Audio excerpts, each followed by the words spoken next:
जय हिंद दोस्तों, स्वागत है आपका हमारे YouTube चैनल चिंतन अकेडमी में। मैं आपका टीचर रवि। तो शुरुआत करते हैं क्लास 9th का एसएसटी का चैप्टर 2 संविधान का निर्माण। ठीक है, इस चैप्टर में हम पढ़ेंगे कि कैसे संविधान का निर्माण होता है। इसके जो सब टॉपिक्स हैं उनके बारे में हम चर्चा करेंगे आज की क्लास में। तो जस्ट ज़्यादा टाइम वेस्ट ना करते हुए अपनी क्लास को शुरुआत करते हैं हम यहाँ से।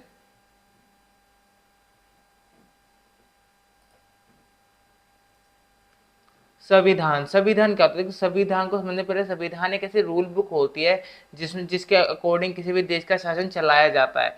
जैसे हर देश का एक संविधान होता है जिसके अकॉर्डिंग वो उस देश में हर प्रकार के सारे काम होते हैं, उसे हम संविधान कहते हैं। जैसे हमारा संविधान है, ठीक है ना। हम जो भी काम करते हैं हमारे चुनाव के आधार पर होंगे, हमारा एक प्रधानमंत्री होगा, एक राष्ट्रपति होगा, ठीक है, हमारे हमारे मुख्य राज्यों के मुख्यमंत्री होंगे। ये सब किस में लिखा है? ये सब कुछ हमारे संविधान की बुक में लिखा है, जिसके अकॉर्डिंग संविधान जिसके अकॉर्डिंग एक देश में शासन किया जाता है।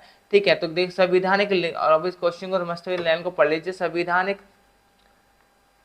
संविधान एक लिखित नियमों की एक ऐसी किताब है जिसमें किसी देश में रहने वाले लोग वह सामूहिक रूप से मानते हैं और संविधान सर्वोच्च कानून होता है। नॉर्मली क्या बताया जाता है, इस्लाम में क्या माना जाता है कि जो भी संविधान में जो कानून लिखे हुए होते हैं वे कानून सभी लोगों को मान्य होते हैं। और संविधान हमारा सबसे ऊंचा सर्वोच्च कानून होता है। जो भी संविधान में लिखा है वो हमें बिल्कुल एज इट इज फॉलो करना पड़ता है। ठीक है, तो संविधान हर देश का होता है। कोई भी देश आज तक ऐसा नहीं हुआ जिसका कोई संविधान ना हो।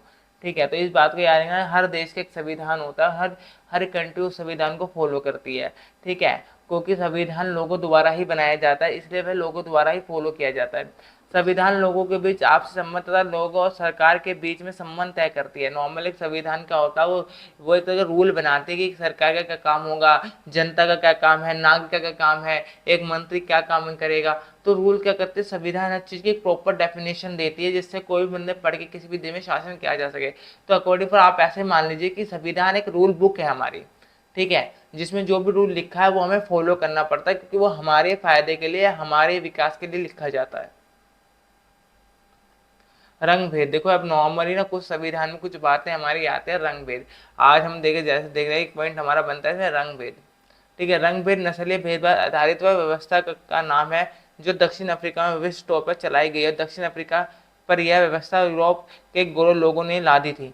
नॉर्मली क्या था कि पहले के टाइम में जो हमारे ऊपर नस्ल भेद हुआ था, आज भी जैसे हम जानते हैं कि भारत के अंदर जाति भेद हुआ करता था कि जो बंदा ऊंची जाति का होता था वो ज़्यादा सुप्रीम माना जाता था, उसके पास ज़्यादा अधिकार हुआ करते थे। जो नीची जाति के लोग हुआ करते थे उनके पास ज़्यादा अधिकार नहीं हुआ करता था। ठीक है, उनके पास अपने राइट्स नहीं हुआ करते थे। तो ऐसे जो हमारा साउथ अफ्रीका है, साउथ अफ्रीका में भी भेदभाव होता था, पर भेदभाव होता था नस्ल के आधार पर कि हमारी नस्ल कैसी है। अगर हम गोरे हैं तो हमको सुप्रीम माना जाता था, जो काले लोग हुआ करता था उनके साथ और बुरा बर्ताव किया जाता। ठीक है ना। नॉर्मली आपको मैं बता दूं, जो हमारे महात्मा गांधी जी रहे हैं वो एक बार साउथ अफ्रीका गए थे। साउथ अफ्रीका में से उनको एक रेल से नीचे उतार दिया गया था क्योंकि वे काले थे, जबकि उनके पास टिकट भी थी। ठीक है, तो ऐसे रंग भेद हो जाते हैं। नॉर्मली हम इस चैप्टर में आगे पढ़ेंगे नेल्सन मंडेला के बारे में, जिन्होंने रंग भेद से लड़के, ठीक है, वो एक साउथ अफ्रीका के पहले प्रेसिडेंट बने, वो भी ब्लैक प्रेसिडेंट बने। उससे पहले प्रेसिडेंट तो काफ़ी रहे उनके, पर एक ब्लैक प्रेसिडेंट पहले वही प्रेसिडेंट थे जो साउथ अफ्रीका में बने।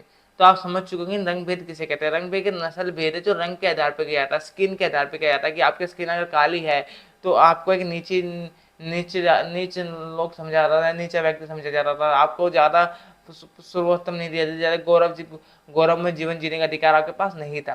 ठीक है, यही हमारा क्या था, यही हमारा रंग भेद हुआ करता था कि रंग के आधार पर भेद करने वाला होता है रंग भेद। ठीक है,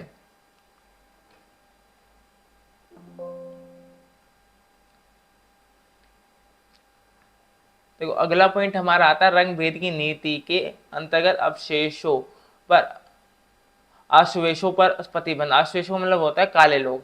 ठीक है, सफेद का मतलब होता है गोरे लोग और आश्वेतों का मतलब होता है काले लोग। तो इस चैप्टर में, इस पॉइंट में हम पढ़ेंगे कि रंग भेद के अनुसार हमारे ऊपर कौन से क्या क्या वो लगाया जाता था, क्या क्या प्रतिबंध लगे होते थे काले लोगों पे कि वे काले हैं इसलिए उन्हें कुछ प्रतिबंधों का सामना करना पड़ता था। जो कि ऐसे आज के टाइम में ये बात ज़्यादा सुनने में अजीब तो लगती है कि रंग के आधार पर भेद हुआ था, पर पहले के टाइम में रंग के आधार पर बहुत भेद हुआ करते थे। ठीक, गोरों की बस्तियों में बसने की इजाज़त नहीं हुआ करती थी। जो काले लोग होते थे वह गोरे लोगों की बस्तियों में रह नहीं सकते थे। ठीक है, परमिट होने पर भी वह वहाँ काम करने जा सकते थे, अगर उनके पास परमिट हो होने की वहाँ काम, मतलब उनका पूरे वहाँ काम करना होता था, तो उनके लिए परमिट चाहिए होता था। मतलब कहते हैं परमिट, एक आदेश पत्र होना चाहिए, जब भी जगह काम करेंगे।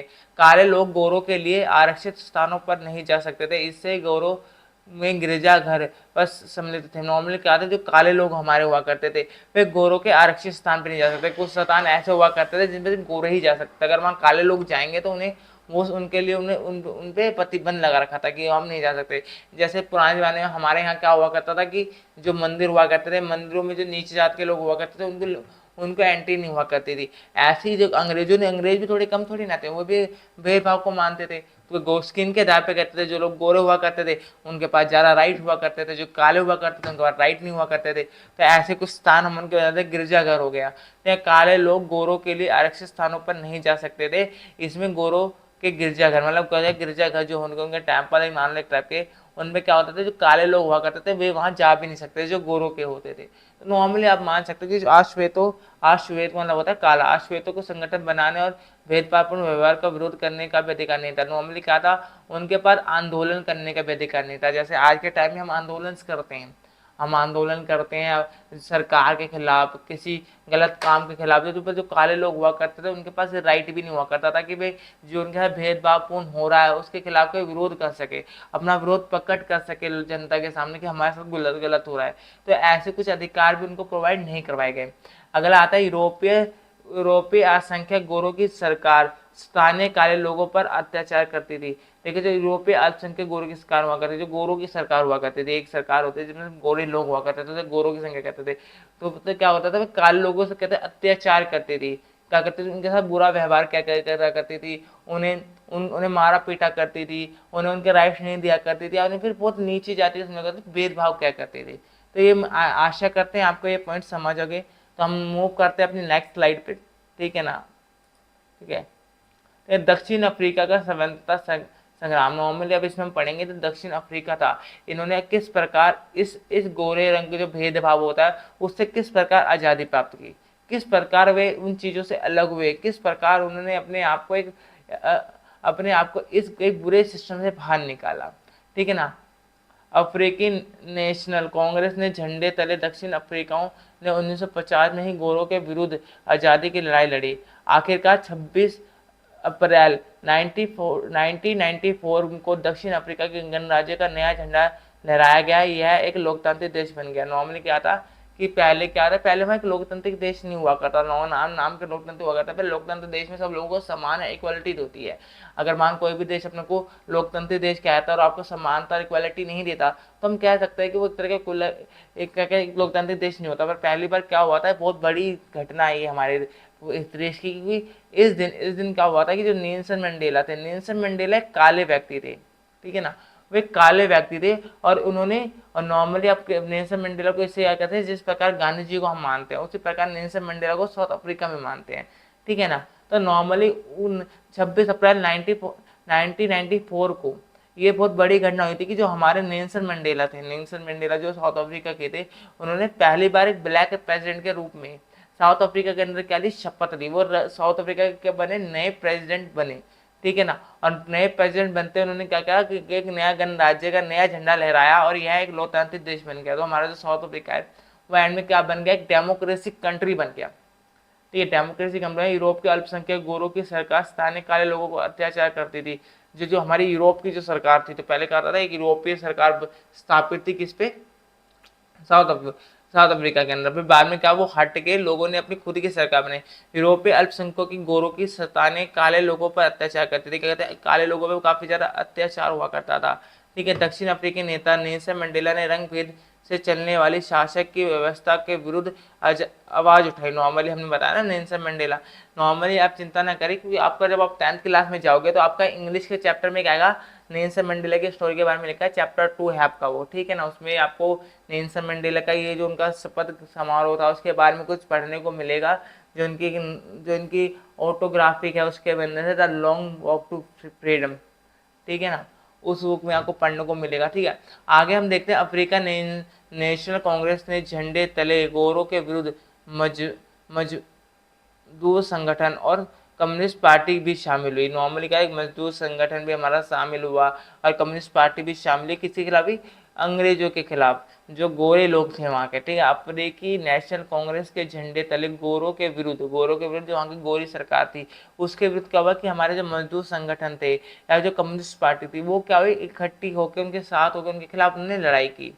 ठीक है, आशा करते हैं ये वाला पॉइंट समझोगे। अगला पॉइंट हमारा आता है 1994 में चुनाव की घोषणा की गई, जिसमें लोकप्रिय अफ्रीकी नेता नेल्सन मंडेला की जीत हुई और उन्हें स्वतंत्रता दक्षिण अफ्रीका का पहला राष्ट्रपति चुना गया। ठीक है ना, तो वो पहले राष्ट्रपति किसके बने, एक स्वतंत्र अफ्रीका देश के, साउथ अफ्रीका जब स्वतंत्र हुआ, आजाद हुआ, तो वहाँ पहला एक राष्ट्रपति जो चुना गया वो नेल्सन मंडेला था, जो 26 अप्रैल 1994 को चुने गए। ये डेट याद कर लेना, ये डेट काफ़ी पूछी जाती है, काफ़ी ज़्यादा पूछी जाती है पेपरों में। एक नंबर का डेट आ सकता है कि नेल्सन मंडेला ने किस समय अपनी शपथ समारोह लिया गया और कौन से सन में वे देश आज़ाद हुआ।